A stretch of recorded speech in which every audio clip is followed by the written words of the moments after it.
Hey everybody, you're tuning into the channel Justin Watch Movies. Thank you guys for returning for my last Wes Anderson before Isle of Dogs in the ranking of all Wes Anderson films. We're here today to talk about Moonrise Kingdom, which was my first Wes Anderson film I saw in theaters, and actually the first Wes Anderson film I actually seen. So this is like the start of Wes Anderson for me. So we're here today to talk about this movie with Scott Sullivan, who creates these very crisp and clean movie reviews. I love watching his videos because you can really tell he puts a lot of editing into his movie reviews, which I really do appreciate. So his movie reviews are really nice to watch. And if you guys have not subscribed to Scott Sullivan, make sure to go to his channel, subscribe to him, show him some love because he is awesome. He's going to share his thoughts on Moonrise Kingdom before I jump in after him, before I share my thoughts on Moonrise Kingdom. So Scott, what do you think about this Wes Anderson movie? Thank you, Justin, so much for having me on your channel. Hey guys, for those of you that don't know me, I'm Scott Sullivan,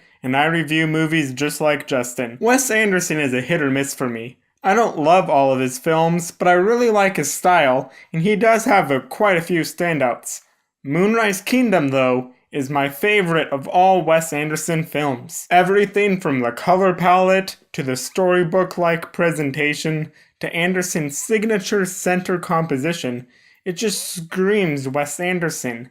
And typically, that type of style would annoy me, but in this film, it works so well for the subject matter that it's capturing. Per usual, Edward Norton and Bill Murray are really funny in this movie, and they give fantastic performances. They almost play these childish characters, which is funny contrasted with the actual child actors in this film, the two leads. They almost act grown-up in a way. And I just really like their performances, and that's really rare for underage actors to do. But these two pull it off so well. I can just see the chemistry between the two of them, and it's really cute, honestly. This is one of those movies that just gets better and better as you watch it, and it never loses steam. The third act of this movie is one of my favorites. Simply put, this movie is endlessly entertaining, and I definitely recommend you checking it out. If I had to rate it, I give Moonrise Kingdom an A+. Anyway, Justin, thank you so much for having me on your channel. It was really nice being here talking about this movie, and I'm interested to see what you have to say next. Thank you, Scott, for joining me on my channel. I can't wait to collab again in the future. Moonrise Kingdom was the first Wes Anderson film I saw, and the first one I have seen in theaters. And it is one of my favorite Wes Anderson films. It's easily one of his best works that I have seen. He has all of the typical quirks that you would see in a Wes Anderson movies. Everything's centered in frame. There's a ton of maps. There's a lot of zooming. There's a lot of quick whips. Everything that you would expect from Wes Anderson is in this movie, and I feel like he, at this point in his career, he crafts his style so well in this movie. It is easily the best looking Wes Anderson film. He takes everything he has done in the past and really crafts it really well into this movie. But we do know from all these reviews that I really do admire his style of directing and crafting the scene. But what I really do admire about Moonrise Kingdom is the innocent love story that it tells in this movie.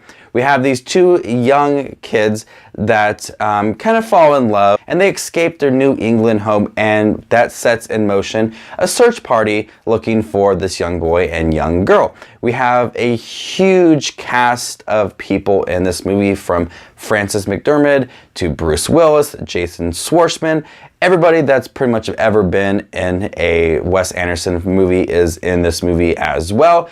But we are focused on these two young kids, and Wes Anderson gives enough direction for these kids to kind of build the scenes, but allows for these kids to breathe enough life into the movie that makes it feel believable. But when they are on the run and they are experiencing love and life together, it really is believable, and the writing for them is really tight to where you feel like they actually are in love and they are having the time of their lives just being alone with each other.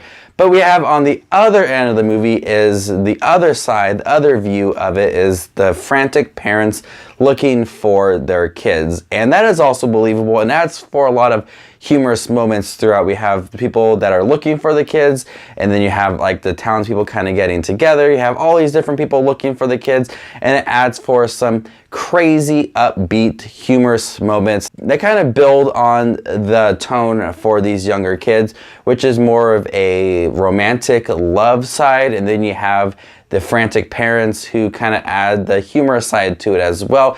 And I feel that Wes Anderson creates both tones of these movies nicely because we have one side and then you have the other side, and it's fun to view different sides of this movie. The side of, you know, I want to escape and I understand that, but then you also understand the parent side because they're trying to find their kids.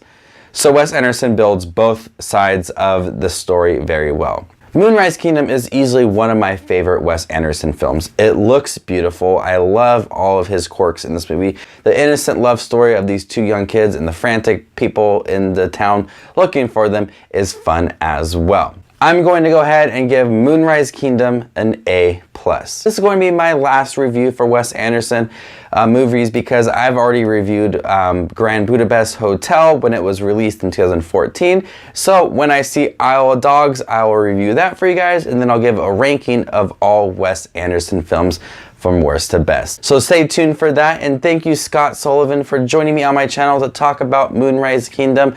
I hope that we get to collab again in the future, guys. Make sure to go over to Scott's channel. He does movie reviews just like me, and he is awesome at creating great YouTube videos. So if you guys like movie reviews, trailer reactions, ranking videos, and free Funko Pops, make sure to consider subscribing to my channel, hitting that bell notification here on my channel, as well as Scott's channel.